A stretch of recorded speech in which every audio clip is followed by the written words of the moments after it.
میرا سوال تھا کہ تبرک کی حقیقت کیا ہے؟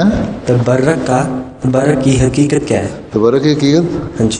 کس قسم کا تبرک؟ جو بھی آپ کھانا دیتے ہیں، یا اگر میں آپ کو ایک اپنی انگوٹھی دوں آپ پہن لیں، اس طرح کا تبرک. یہ تو اپنے اپنے اعتقاد کی بات ہے. جی. ہاں، جس کو ہے وہ لے لیتے ہیں تبرک، جن کو نہیں ہے وہ نہ لیں. کوئی اس کی کوئی ضروری اور لازمی چیز تو نہیں ہے.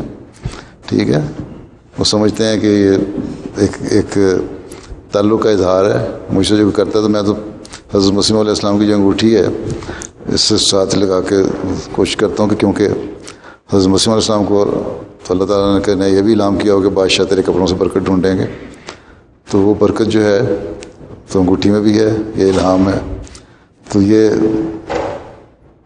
ایک اس کا مطلب یہ بھی تو ظاہری طور پہ اصل چیز تو یہ ہے کہ حضرت مسیح علیہ السلام کی تعلیم پہ عمل کیا جائے اور وہ برکات حاصل کی جائیں جو آپ کی تعلیم میں ہیں. ٹھیک، لیکن ظاہری طور پہ پورا کرنے کے لیے بھی کیا جا سکتا ہے. اس لیے بعض ان کے کپڑے کے ٹکڑے ہیں یا دوسری چیزیں ہیں، ان سے تبرک کیا جاتا ہے. ٹھیک.